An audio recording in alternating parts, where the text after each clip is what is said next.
phrase I want to focus on today is his quotation from Dante.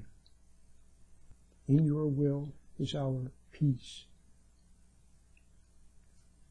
In your will is our peace. I don't talk much about the will of God because it's been something that's hasn't been appropriate for me to talk about. I have talked about God's will in terms of things that He would like for us to do, which are always very simple. Christ once said, take my yoke upon yourself, for my burden is light. Okay? So what are we asked to do? We're asked to love God and love our neighbor as ourselves, basically. And we're asked to not condemn, judge, resent other people. Those are the main things we're asked to do. Now, so that is God's will. But to live in God's will, Dante's line, in your will is our peace. See, we're all looking for peace, aren't we? Peace of mind. Some kind of peace is what the world is always looking for. But there is no peace out there, is there? There's nothing but, we know there's nothing but war after war, turmoil, trouble. And we know that in the family, there's what? Fighting, resentment, hurt feelings, anger, grudges, bitterness, see, and betrayal, and so on. But there's no peace there. But we want peace. Well, Dante's line is quite true. In your will is our peace. See, what we do is we keep God out. If we let God in, like, remember Christ talked about the door. He said, I stand at the door and knock.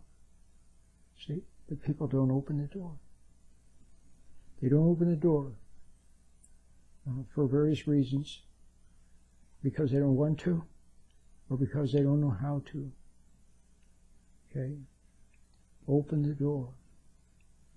So, if you were in God, then you would be in His will and in His peace. See, God's will is unfolding from the very beginning, when He first began, even before the beginning, before the creation of the world. His will was from His will came everything. So, and now we live in the eternal present. See, we talk about the past and about the future, but the only time we have to live is right now. Okay, which is something else that we all know, but we know that's true, but we fail to grasp it, and we fail to live it. Where do we live? In our imagination, thinking about the past, resentments over some past injustice, some slight, something that didn't work out, what somebody said, what somebody did. See, resentment, anger, grudge. See?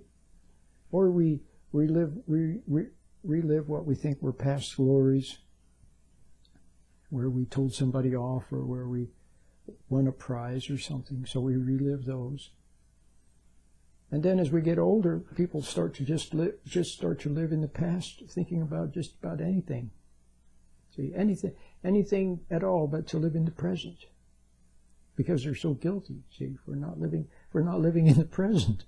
They're so guilty for not living in the present that now they can't face the present and realize the guilt for not living in the present, so they waste away living in their memories. And then, of course, worrying about the future, worrying about this and that and this and that.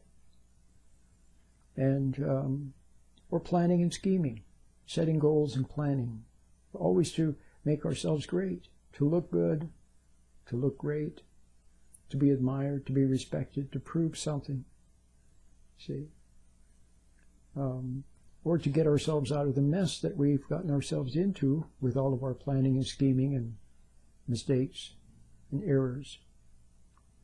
But in the present, if you could learn to live if you could be in the present and become aware of the presence of God and not fight Him.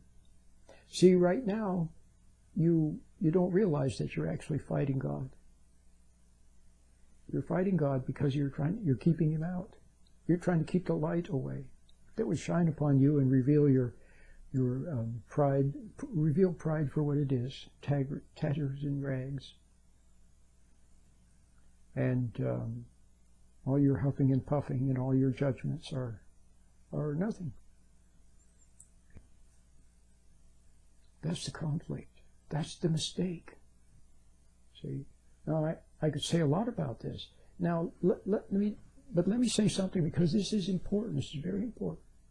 Remember, I began by talking about the beautiful line from Dante in Italian. Sounds really nice, doesn't it? But it sounds beautiful in English also. In your will is our peace. Okay. Now, some of you, maybe many of you, especially those who are interested in this kind of a video, you may not be the ambitious type. Well, you've been tempted to be ambitious somewhat, but you're not deep down the ambitious type. Nor do you want to have conflict with conscience. Nor do you want to keep God out. You don't want to. You don't. See, I mean, there are some wicked people that really do want to keep Him out, but you're not wicked. See, but you are inadvertently doing things that work, that keep Him out. And one of the things that I talk about in all my videos are things that you do that keeps God out. See? Because if he came in, then your problems would be over. See?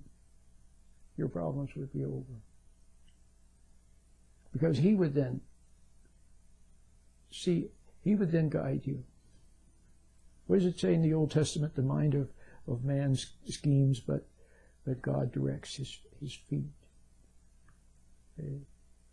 So what are some of the things that you do? Well, that keep God out. Well, you resent other people, so you have to read my books and watch my videos and lectures, and you have to understand that you can't resent other people. Okay, so you thought you could, you thought it was your right. If they did something to you, you felt it was your right to. Well, maybe it is your right, but it's not a good idea. You have to learn not to be judgmental. A lot of you are. Very judgmental. Secretly judgmental. When you're with your family, then just go about your business instead of judging them. If you're the husband, then it's your job sometimes to point things out without resentment or judgment. Okay? And as a wife, don't hate your husband. Don't judge your husband. See, a lot of ladies, their father wasn't there for them. Men took advantage. So they resent men for being men, for the failures that men are. Okay? All men. So they resent men, and then they can't help but transfer that resentment to her husband because he's a man. But you have to learn not to judge. See, it's very important. Okay? Now, the other thing is, I'm talking about things that keep God out. The other thing is emotionalism. See, maybe this will be of help. I'll mention this and then we'll stop. Emotions. See, whenever your emotions, you're doing another's will. You don't realize that you are, but you are. What is an emotion but a response? A reaction. Regardless of what the emotion is, it's a reaction. It's a response to someone else. See? And to their will. Or to the will of the world. You just say the will of the world. See, Christ, didn't he often talk about, didn't he say the love of the world makes for enmity with God? Whatever the will of the world is, it's that you react, that you become emotional, that you become excited, that you become angry, that you are moved, see, pleased and displeased and upset and calmed and excited and mollified. And see, that's what it wants. It wants reaction, reaction, reaction, response, response, response. So you're doing their will. That's why eventually, have you noticed that when you are emotional, then you lose control of your emotions. You can't control your emotions anymore. Most of you can't not control your emotions. If somebody does some particular thing, then you can't help but react. You react to it, and you get upset. See? And then after getting upset, then you try to suppress the emotion. You can suppress it or try to get rid of symptoms. See, is what you do, don't you? And then you get headaches, tummy aches.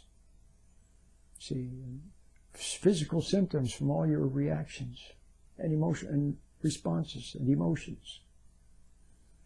And under the spell of emotions, you make mistakes. You buy the wrong thing, and say the wrong thing, and marry the wrong person, and move at the wrong time, and see? All of that.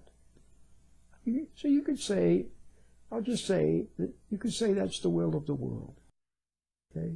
Now when you're little tiny kids, yeah, you do react emotionally to things, because that's how kids grow. First we're little egos, but then when you become an adult, then you have to start setting aside emotions, which you all know that.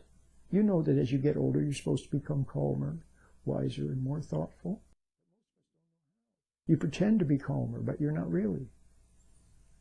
Or you get to the point that you can't bear any more emotional upset because of the headache it causes or what have you. And then what do? Well, you just, then you hide, you avoid.